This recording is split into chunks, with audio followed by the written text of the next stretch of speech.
ci au front de l'attaque ñu gis ni que Boulaye moo démarré woon ci match aller bi Habib Diallo moom moo ñëw ci match retour bi fii démb ci Léopold Senghor fële ci Abdoulaye Wade Diamniadio ban performance nga gis ni que moom la ñaari attaquant yooyu am.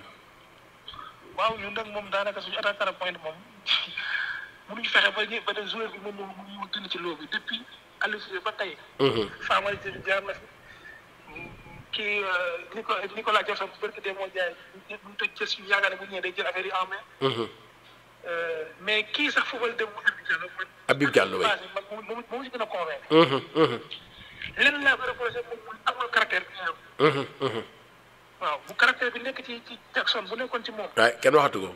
kenn waxatu ko dafa am une technique individuelle te am na possibilité wu mën a jouer ci façon bu nekk au front de l'attaque mën na nekk pivot mën na il joue bien au ballon.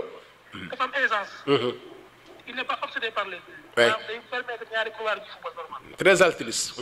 voilà du accaparé wu lépp. loolu day indi lien entre attaquant point bi ak ñaari ailier yi ko wër. su dee Boulaye li muy décroché dafa bari. waay. te parfois dafay am ay déchets techniques yu bari. day xaw a yàq jeu. ba pare boole ci bu fekkee yaa ngi décroché lu bari da ngay sori fi nga war a dugalee bi te bala ngay ñëw da ngay sonn. waaw moo tax boo zéro bi yëpp bariwul. mais boo xoolee Habib Diallo sax bi Côte d'Ivoire di éliminé sax match bu la doon def. mu doon vraiment bi affaire yi changé ba ñu ñëw def repli défensif mais il était bien parti pour def un très très grand match. te ci cadre boobu sax vraiment attaquant de pointe yëpp moom moo ci gënoon a wane boppam. mais nag dafa nekk xale boo xam ne il est trop gentil. oui oui il est très très cool. très altruiste.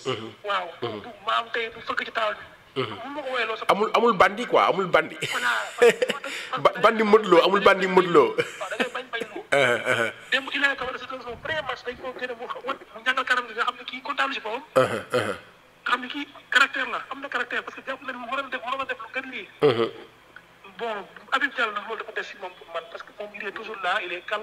cool bu titulaire baax na bu tawee baax na bu dugul baax na. te loolu gënuñ quoi pour man ak talent bi nekk si moom. effectivement. te bu joué Arabie Saoudite ba tey il garde le niveau de l'équipe nationale A.